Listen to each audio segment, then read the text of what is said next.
Okay, so good afternoon. Welcome to lecture 9. Okay. My view looks funny on this. Something's changed, and so, but, I mean, people let me know if something is different for you on this. Is there anything? Somehow my Zoom view looks different, but if it doesn't look different for you, then I guess it should be fine. I don't see any complaints, so I guess I'll just keep going here. So welcome to lecture 9. This is going to be on input offset voltage and input bias current, which is what these are up there. As usual, though, let me start with some announcements. So homework 3 has been online. That's due this coming Friday. Lab number 1, the experimental part, you should be doing right now. I guess most of you have your lab kits already. You would normally turn in lab 1 at the next lab session, which for Monday people would be next Monday next week. But this time we'll give 2 lab sessions for this, so you won't have to turn that in until the lab section a week later than Monday for the Monday people. And Tuesday, of course, a week later for Tuesday. Lab number 2 has been online, so you should do the lab number 2 pre-lab and get that in before lab next week, where you will sort of start lab 2. At least your TAs will start them next week. And the lab number 2 experimental part won't be due until 2 lab sessions from the date that the pre-lab is due. So that's going to be several weeks from now when the lab number 2 experimental part is due. This Friday again will be a special lecture time because I have that conflicting meeting, and so the Friday lecture will be 12 noon. I will be recording that lecture, so if you can't make that time to be there in real time, then you can definitely watch the lecture through video recording. Let's see, is everyone turning the lab in 2 weeks? This is on the chat. For now, or if you are done by next Monday, Tuesday, can you turn it in then? Yeah, I guess you can turn it in as early as you want, but that depends on grade scope, I suppose. So that's up to Kieran and Tu-Cuong to get the grade scope up and ready for you. But I'll just say it's not due until the week after next, lab number 1, I mean. Does that answer your question? Hopefully it does. I don't see any response, but I'll assume that it does. Okay, I thought there might be a checkoff component, but no, there's no checkoff component for the experimental lab part there. But the pre-lab for lab number 2 is due next week. So you should have that done and turned in before you get to your lab. Okay, so lecture topics. We will talk about, last time we were still talking about slew rate. We'll finish that this lecture. We'll then start talking about input offset voltage, input bias current, and if we can get to it, generalized circuit elements, but I doubt we'll get to it at this lecture. So let's go and continue with our slew rate coverage and just a little bit of jogging of your memory here. This is the last thing we looked at. So slew rate is basically something where, say I hook up this op-amp in a unity gain configuration, which I think you've seen before. We went through this analysis here. We were interested in what happens when you give it a step input, and so that output would then be the step response, and this is something you've looked at before in 16. You know that what you should get is some kind of it should have a rise like this, where it's got some curvature through it. It won't go up immediately, and that's what you'd expect. And in an ideal op-amp situation, that's what you get.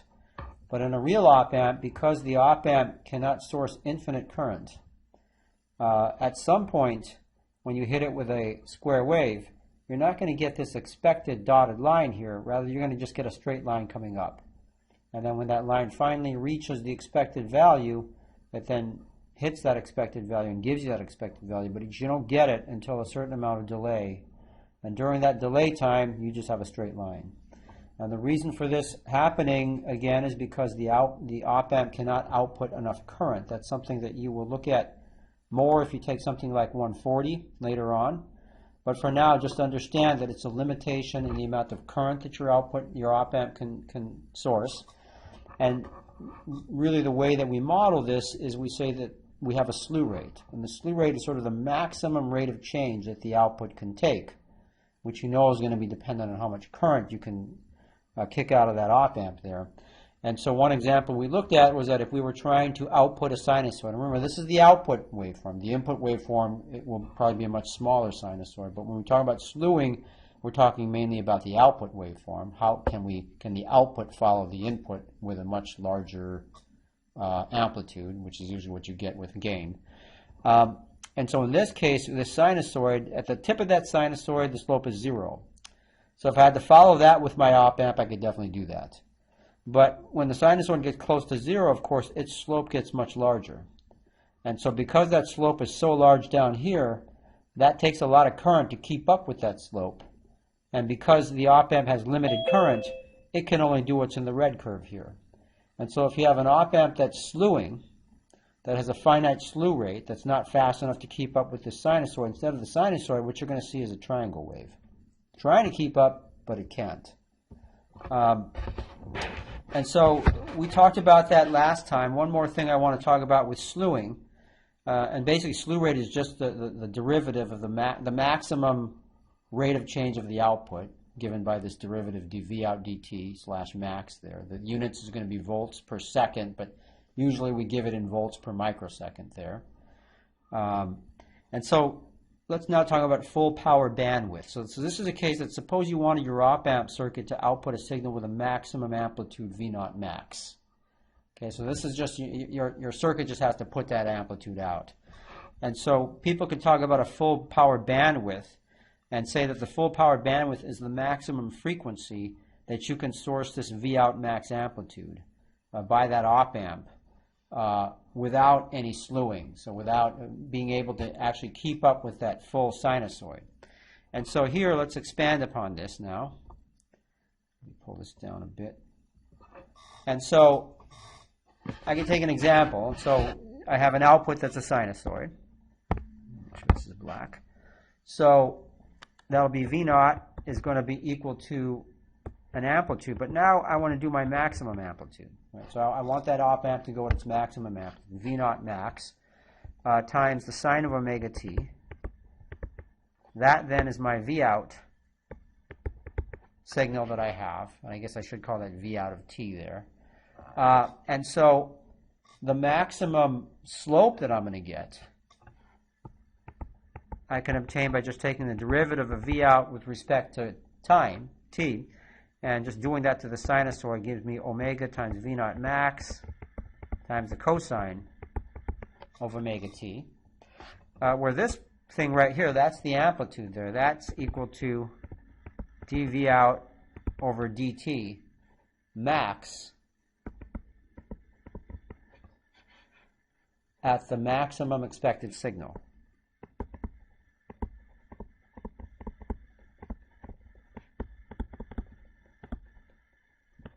So that's going to be the biggest slope that my op-amp has to handle. And if that's the biggest slope that my op-amp has to handle, that means my op-amp slew rate has to at least be equal to this dV out dt max. Okay, and so let me just write that. So the slew rate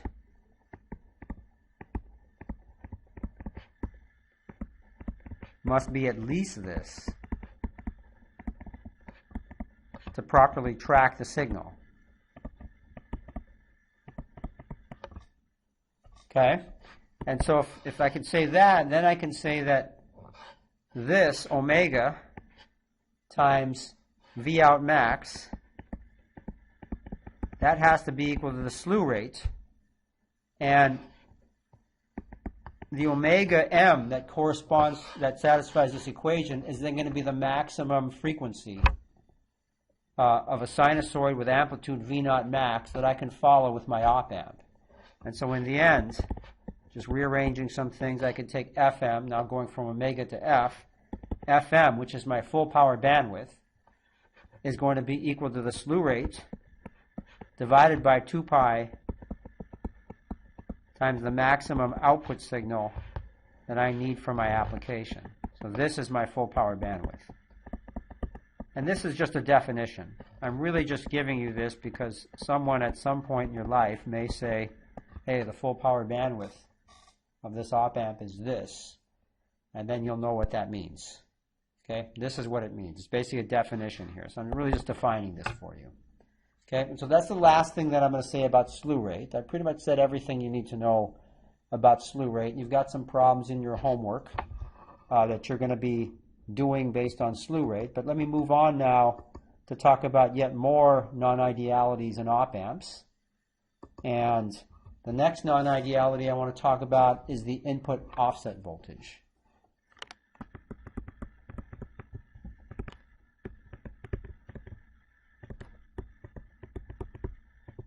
Which you've seen already just in my outline for this lecture. We give the symbol VOS. And so what exactly is the input offset voltage? Maybe the best way to describe this is to give it, well, take an actual application. So something you can do in the lab is take an op-amp. See, here's our op-amp. Minus terminal, plus terminal. And my output voltage, V0, should be equal to some gain times the difference voltage between my plus and minus terminals. And normally I've got different voltages on my plus and minus terminals, but suppose I tied them together to ground. Okay? So I've put 0 volts into my plus and minus terminals here. And so in this case, what if I had an ideal case? If I had an ideal op-amp, like ideal, let me get a little more space for this.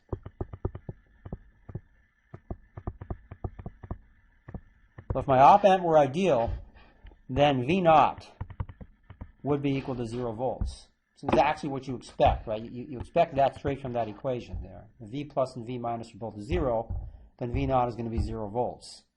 But in reality, if I had a real op-amp, then what happens is V0 is not equal to 0 volts. It's actually some finite value. And oftentimes, what will happen, I guess often what you're going to get is V0 is going to go straight to your rails. It's going to be what I called L plus, which is our maximum voltage that the op-amp can put out, or L minus. Right? It'll go to the rails.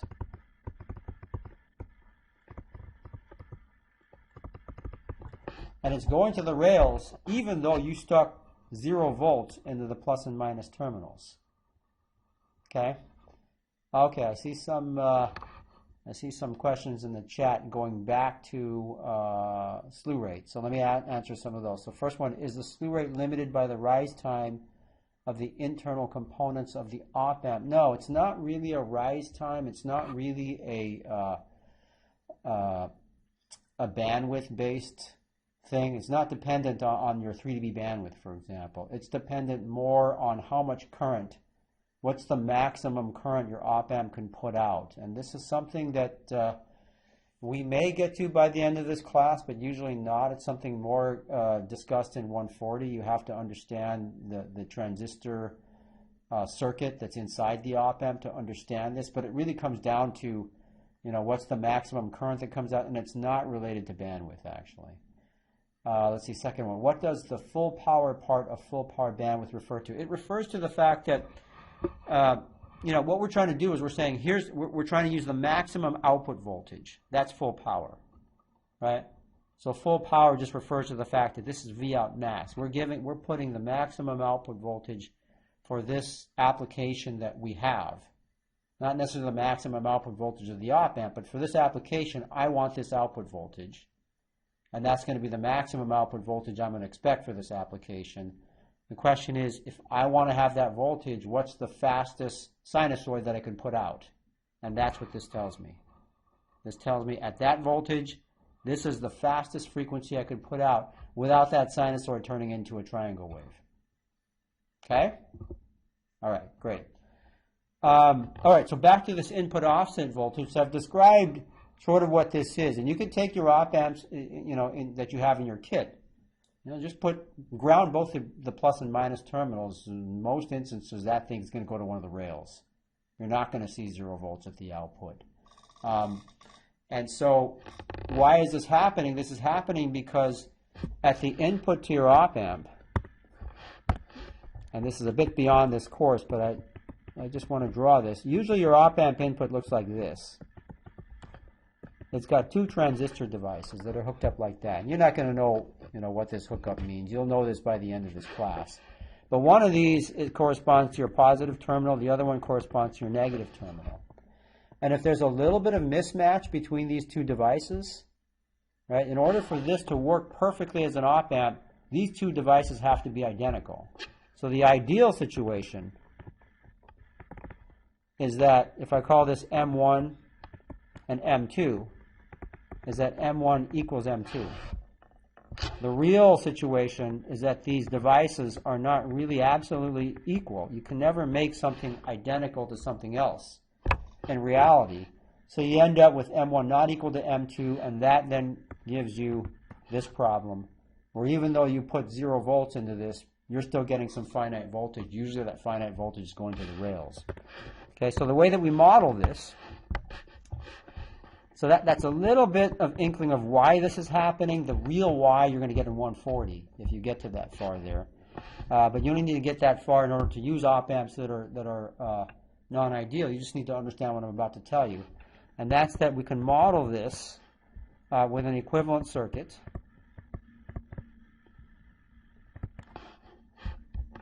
An equivalent circuit that has an equivalent input offset voltage.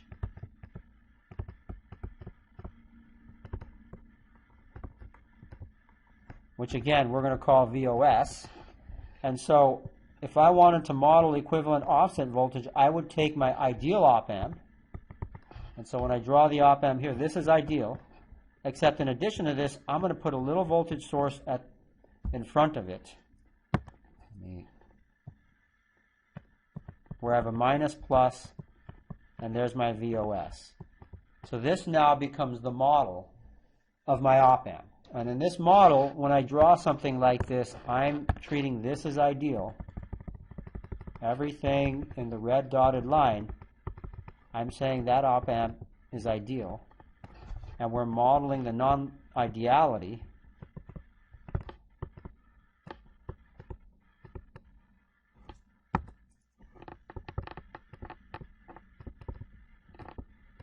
with this extra voltage source that I have put in called VOS. Okay? And a typical value, always good to know typical values of VOS, are going to be on the order of 1 millivolt to 5 millivolts. Okay?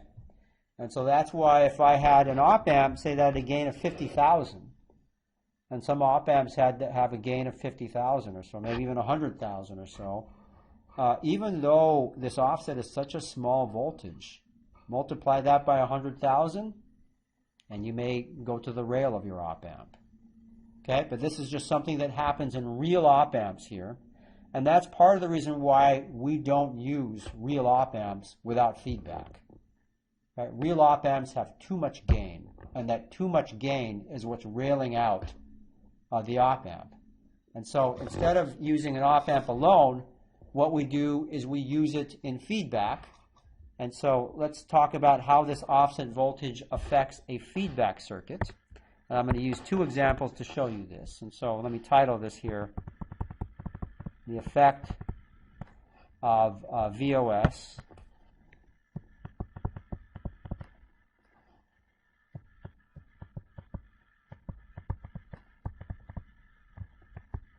on an op-amp circuit.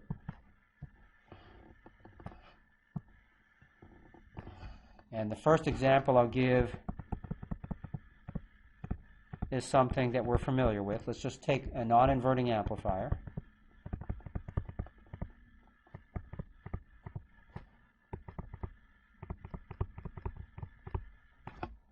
Which you know looks like this. So I take my op-amp, and my input will go into my positive terminal. But my feedback circuit would be something like this.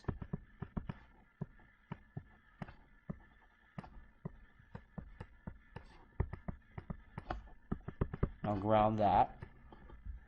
And this will be my output here. And if it's a non-inverting amplifier, then I expect my output to be equal to whatever is going into the input times 1 plus R2 over R1.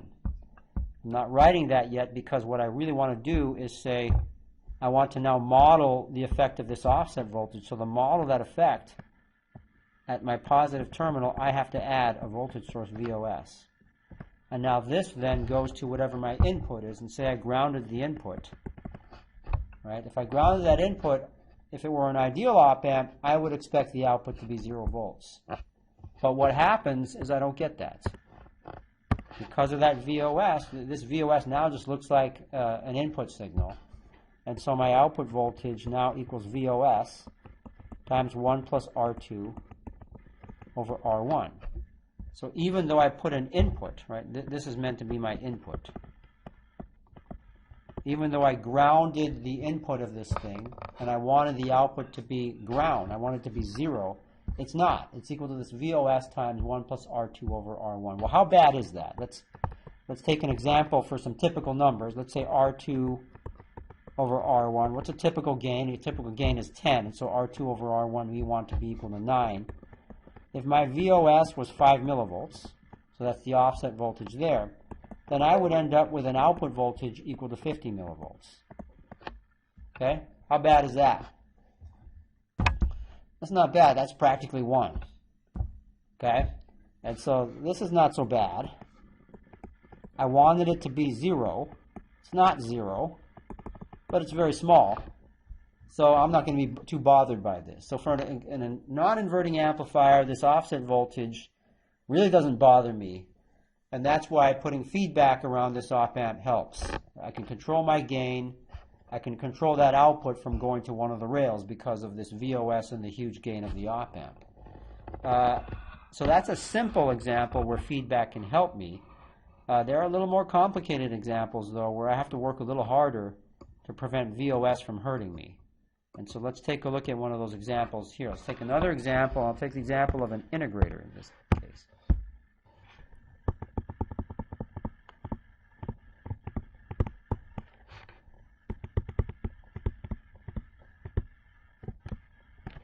So how do I make an op-amp integrator circuit? This is something that you may or may not have seen in 16. Probably you've seen it.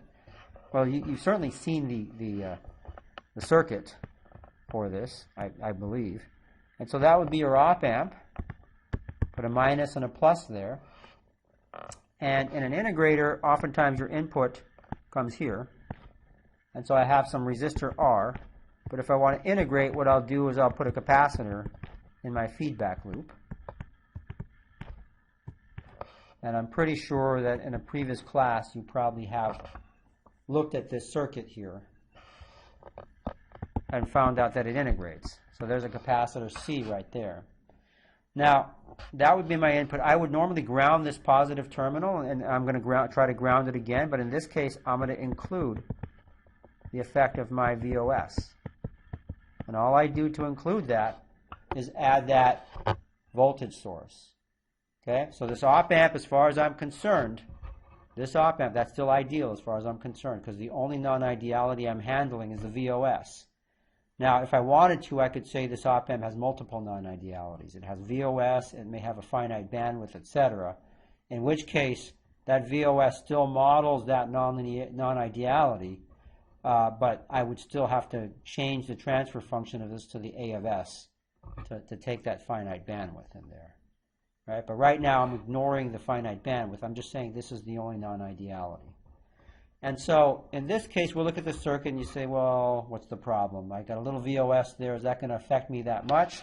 Well, let's do the analysis on this. Let me switch to blue. And right away, because I have this VOS, which isn't there again, right? You haven't hooked up a VOS. That's something that comes automatic with the op-amp there. It's part of the op-amp equivalent circuit now. But because I have that VOS, what happens is it now makes this node, that node now has to be VOS, right? Since V plus equals V minus. While I'm still treating that op-amp there as ideal. Right, so let me make sure that that's understood. I'll put a little dotted red line around that. And I'll say that everything in that is ideal, and that VOS models the non-ideality. Okay? All right, so great. I have a VOS there. Now, let's take the situation where I want to put ground as my input. So I want to put 0 volts as my input here. Let me do that in blue.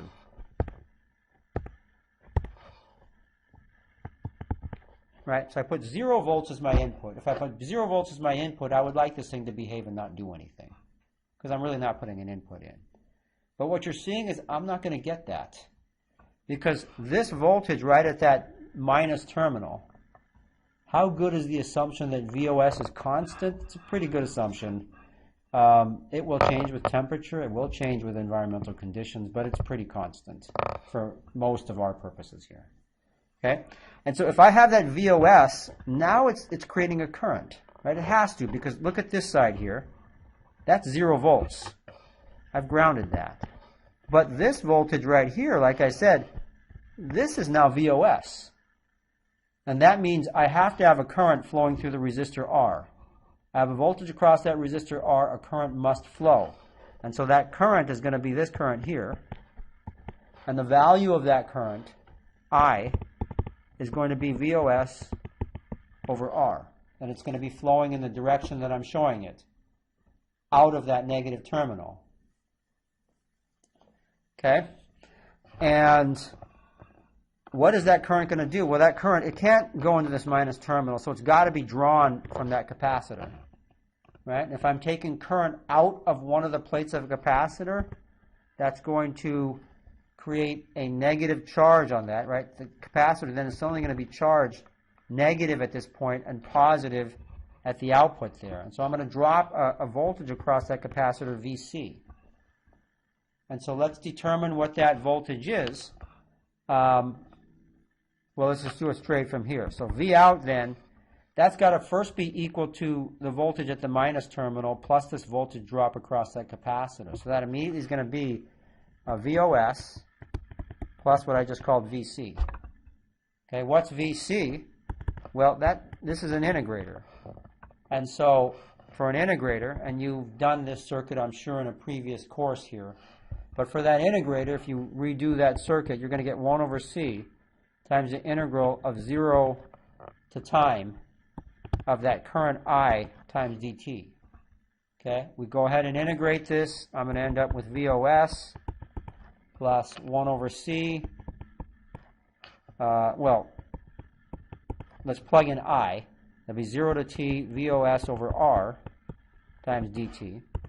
And then finally, go ahead and do a little rearrangement. I'm going to get VOS times 1 plus t over RC plus maybe some initial value, V sub c at t equals 0. Okay, so that's what my output waveform is going to look like. When I have just this circuit, I put ground at the input, but I have this offset voltage. And that offset voltage is the property of the op-amp. I didn't put it there. It's just whoever made the op-amp couldn't get those transistors to be matched, and no one can, so you can't blame the manufacturer. Right? So you're going to get that VOS there. And so how does this affect us? Well, let's plot our output voltage, V out, versus time. And so what's going to happen? I'm going to start out with some value VOS plus what the initial value was across my capacitor. And if you look at this, this is going to be 1 plus t over RC. That t over RC, right, that's just going to be a line with a slope that's equal to VOS over RC.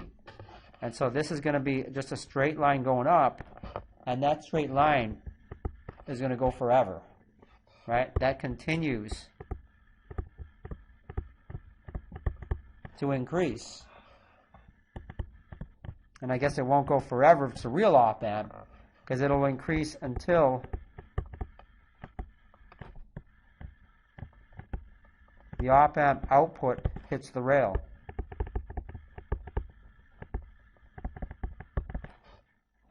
Okay, so what this is telling me is that in this particular circuit, which is an integrator circuit, I cannot get this to work if my op-amp has this offset voltage. This is a debilitating, completely catastrophic failure just because of this offset voltage.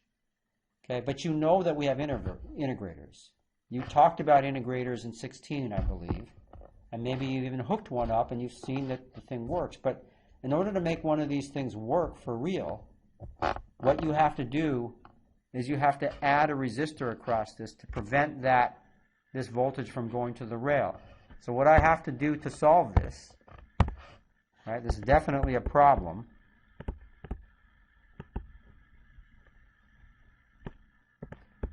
And so the solution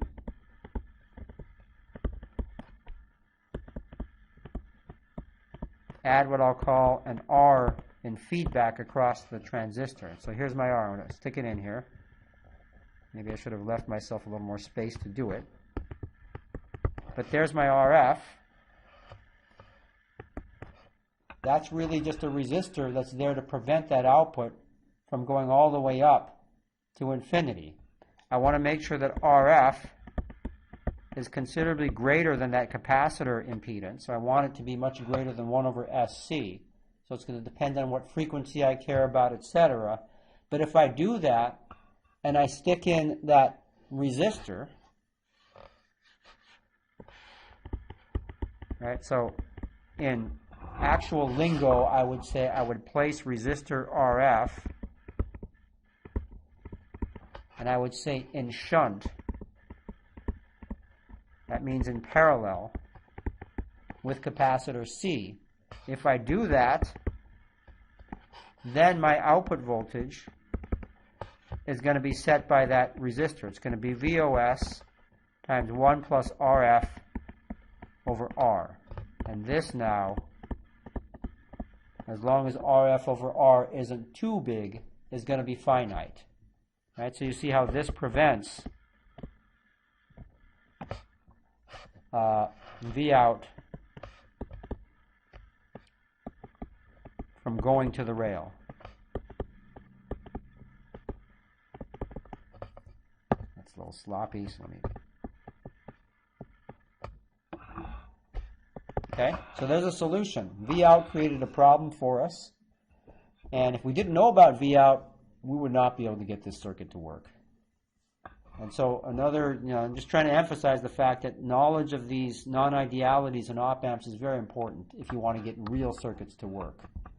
And so that's VOS, that's the offset voltage. Let's talk about yet another non-ideality of our op-amp. I'm looking at the chat right now. Okay, Kieran answered. All right. And so one more non-ideality of the op-amp is input bias currents.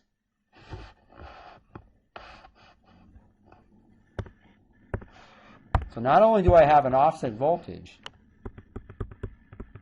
but I could have currents going into the input terminals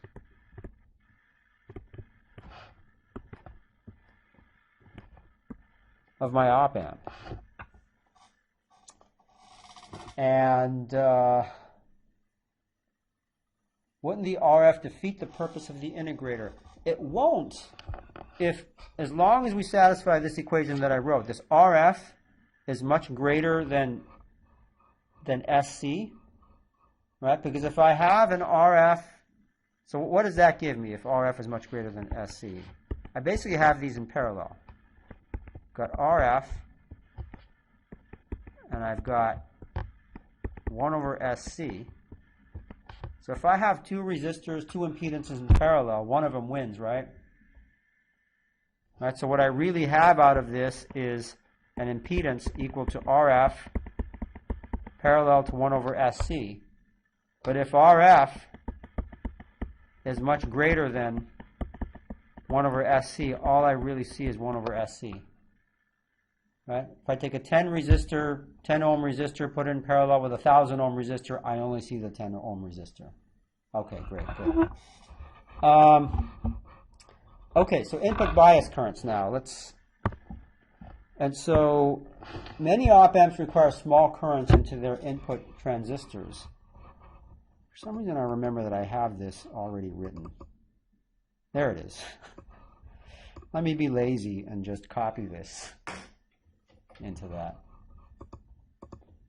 That'll look a lot better than my handwriting too.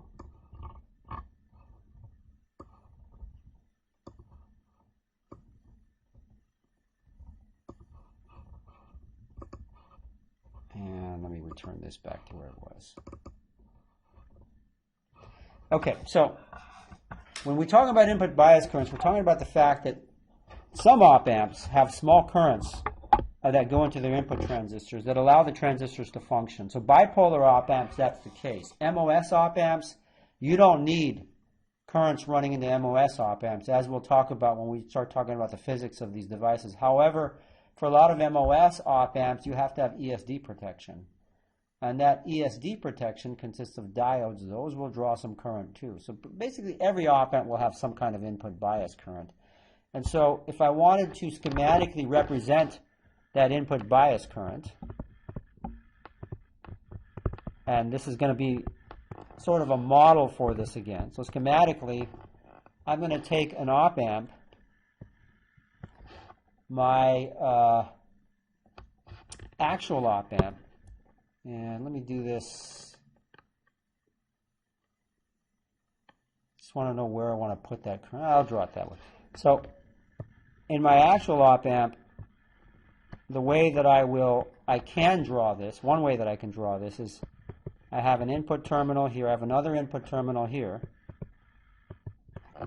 and this is the minus terminal, this is the plus terminal. In order to model my input bias current, I'm just going to put a little current source here, and the current direction for the arrow is going to go down. I'm going to call that IB1. The current direction for this arrow is going to go down, and I'm going to call that IB2. And so usually the way that I'll draw something like this is this.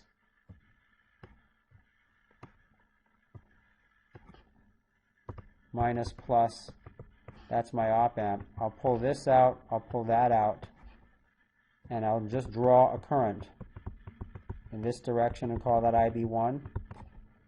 Draw a current in this direction and call that IB2. Now the fact that I'm calling one IB1 and IB2 tells you that they don't have to be equal. I could have different currents going into the minus terminal, into the top terminal, and when I draw it in this second fashion, what I'm doing is a similar thing to the VOS thing. I'm saying that this op-amp symbol that I'm showing right here, this is ideal. Treat this as ideal. And I'm modeling the non-ideality, specifically the input bias current non-ideality,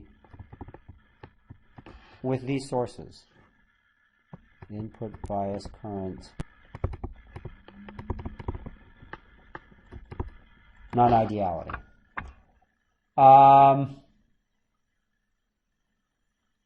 It's actually the maximum output as T, just to prevent really.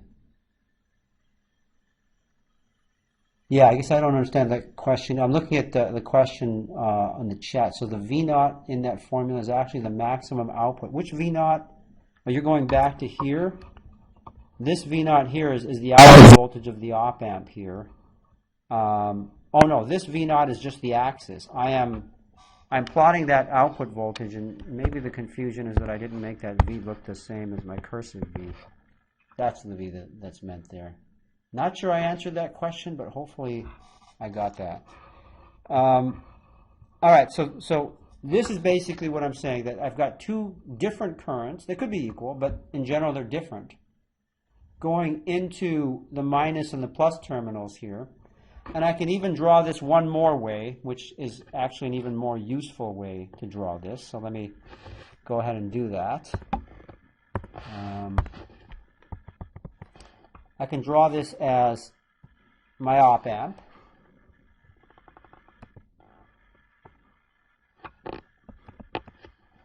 And one input line, another input line. This is the minus terminal of my op-amp. Oops. This is the plus terminal of my op-amp. And to model these current sources, I could say that I may have different current sources, but there's going to be a common portion between these currents. And I'm going to draw the common component between these currents as two currents, one going down, one going up, so both going away from their terminal. And I'll ground this, and the common portion is the same. So in these currents, I can talk about a portion of that current that's the same, and then I can talk about a portion of the current that is not the same,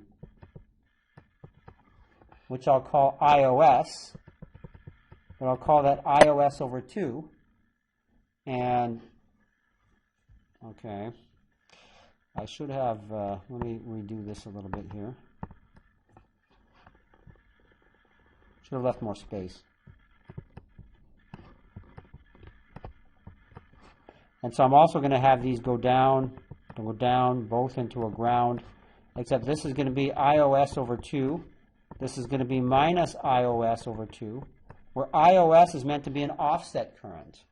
And so these are definitions that I'm giving you right now, and I'm giving you these definitions because they're the way people describe these types of currents. They may look a little finicky right now, but later on when we start doing some analyses with these, you'll understand why we define things this way. But here comes the definition. IB1, if I use this, if I take all of these circuits together, I've defined IB1, IB2, I have an IB, I have an IOS.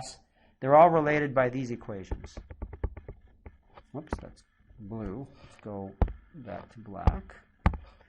So IB1 is just equal to IB plus IOS over 2.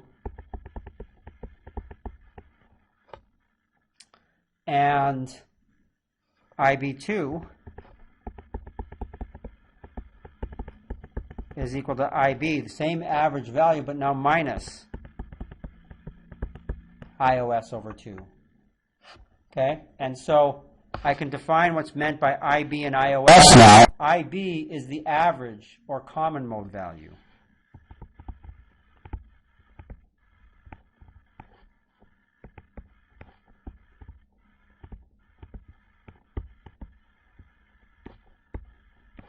So the average or common value, that's IB. And so that's exactly what you think it would be. I would take the average of those two currents, IB1 and IB2, going into those two different terminals. Okay? And so this is what's usually called the input bias current.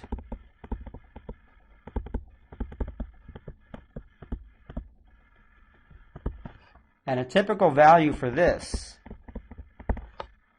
is on the order of 100 nanoamperes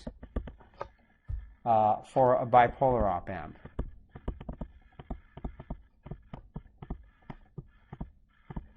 And when I say bipolar, that's the type of device being used.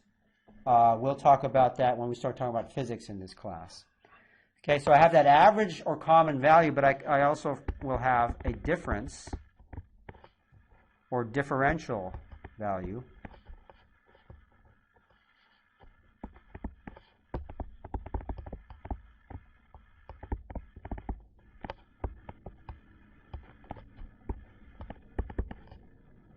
Okay, that's going to be IOS, and that is simply equal to IB1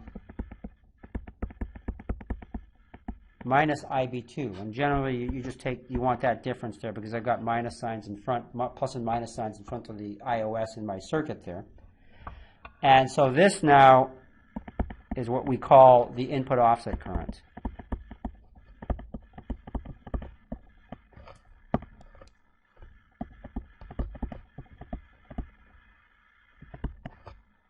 Okay, and so a typical value here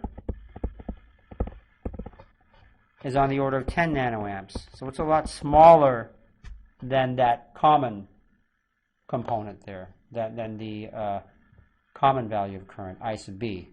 And so I got 10 nanoamperes, and this is also for a bipolar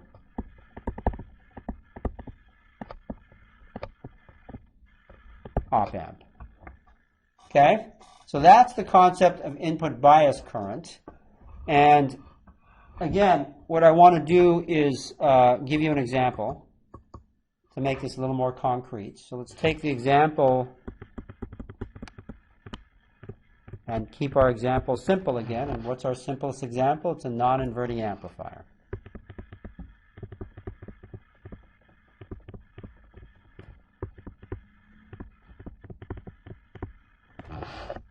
Okay, so I'll draw our non-inverting amplifier, which by this time you're very used to. And this is going to be my input here. And I'm going to arrange my resistors as I do for a non-inverting amplifier. So this will be R1, that'll be R2. Okay, and so now my non-ideality, I'm going to, I'm going to say it has no offset voltage. I'm going to treat everything as ideal. The only non-ideality I'm going to care about here is going to be that bias current, just so we can focus in on it. But if that's the case, then what do I have to do? I have to draw a current source with current going down. That's IB1. Another current source with current going down. That's IB2. And notice that current going down, what current going down means is that the current is going into the op-amp. Right? Or it's into the terminal, not into the op-amp. Boy, I said that completely wrong. So if I go to the left side here, you look at the top left where I'm pointing with my mouse, this IB1 going down, right, since no current can go into this op-amp because it's ideal in the dotted line there, that means that the net current to this terminal is going into the terminal. Okay? So by just that current source, I've modeled current going into the terminal. And so that's what I'm doing right here as well. I put that current source before I hit any of this stuff here, before I hit that R1 resistor there. And so now let's take a look at the impact of this. What is this going to do? Well, I want to take the situation again where I'm trying to make it such that I don't get any output. So I'm going to ground my input. I'm going to make my input ground. And if I do that, what's that going to do? That's going to put 0 volts. It's going to create, I'm going to have a virtual ground, because again, that op-amp, everything in the red dotted line that I'm about to draw, everything in here is ideal. And I'm modeling my non-ideality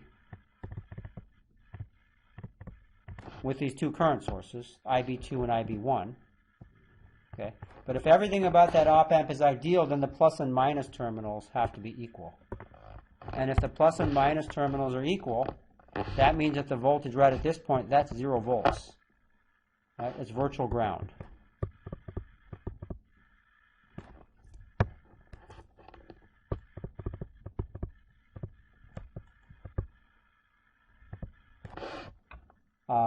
And therefore, because that's virtual ground,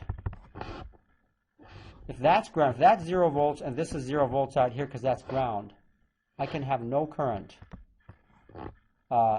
through R1.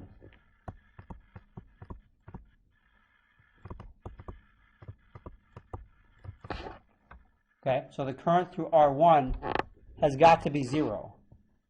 And if the current through R1 has got to be 0, then the only current I'm going to get is the current from this IB1 at the minus terminal. That current is going to flow through R2. So I'm going to draw this, and I'm going to call that IB1, and that means that my output voltage has got to be equal to the voltage at that node, which is 0 volts, plus the voltage dropped across R2. That's going to be IB1 times R2. Okay, and so I could write this as just IB1 times R2, or I can write it in terms of the average and offset values that we talked about before. Those are all one and the same there. Okay, but the point is that even though, again, I don't have offset voltage, but I have offset current, even though I tried putting an input, I tried grounding my input and expected my output to be 0, the output actually is not 0. Okay?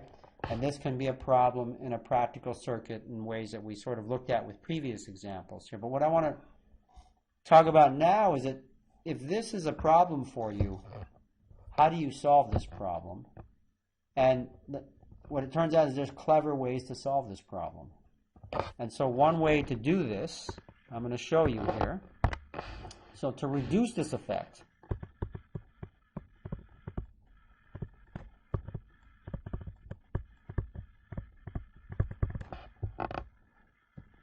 we can add more components. I can add a resistor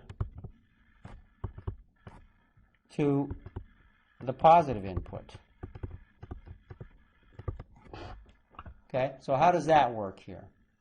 So if I add a resistor to the positive input, then my new circuit looks like this.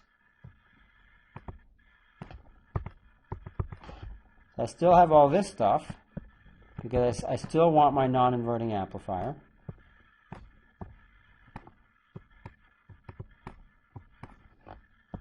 So there's R1, R2, but now what I'm doing is I'm putting in an R3 right here.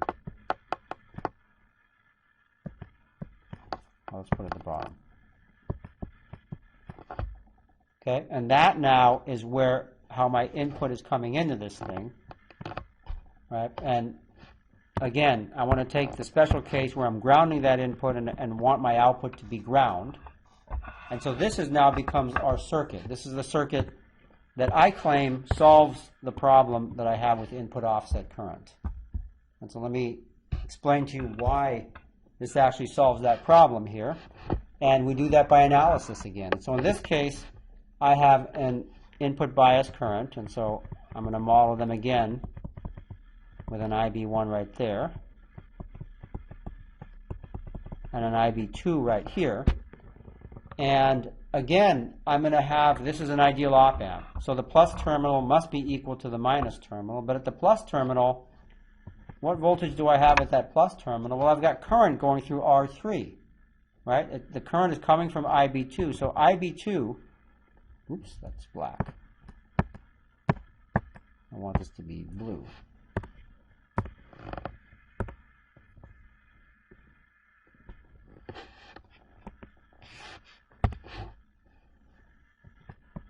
So the current going through R3 is IB2 now, which means that the voltage at this node has got to be minus IB2 times R3. Okay? And so that means that the voltage at this node up here, right there, at the negative terminal, that has to be the same. That also has to be minus IB2 times R3. If that's the case, I'm going to get a current flowing through R1 because I've got 0 volts right here. And the current flowing through R1 has to now be whatever the voltage is dropped across R1, which is minus IB2 R3 divided by R1 now. And that's the current in the direction of the arrow that I'm showing right there. Okay? And so that means that I have some current I2 going across R2 there, and I can write an expression for that current I2 going across R2. That's got to be equal to this current, this minus IB2 R3 over R1 current, but added to this current, this IB1, because remember I still have this non-ideality. I have this finite current going into my minus terminal. So those two currents add to make I2. So I can write I2 is equal to IB1 minus IB2 times R3 divided by R1. And then finally, V out is just going to be all those currents. This will be I2 times R2. So I can write V out as equal to minus IB2 times R3. And this is rearranging after some algebra with the thing just above it. Plus R2 times my offset current IB1 minus my offset current IB2 times R3 divided by R1. Okay, that now becomes my output voltage. So I've basically just done circuit analysis. I've demonstrated doing circuit analysis with these input offset currents here. And then the question I want to ask, which I guess we're out of time, so I'm going to ask this. I'm going to ask it now, but continue with this in the next lecture. The question I want to ask now is what value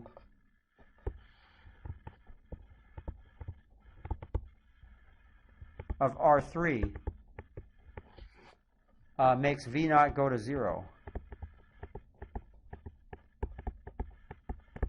Okay, the other thing that I could say that, in other words, what value of R3 eliminates or suppresses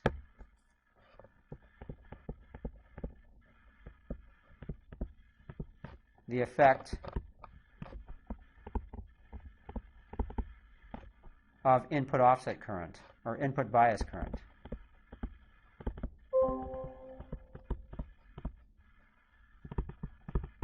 Okay?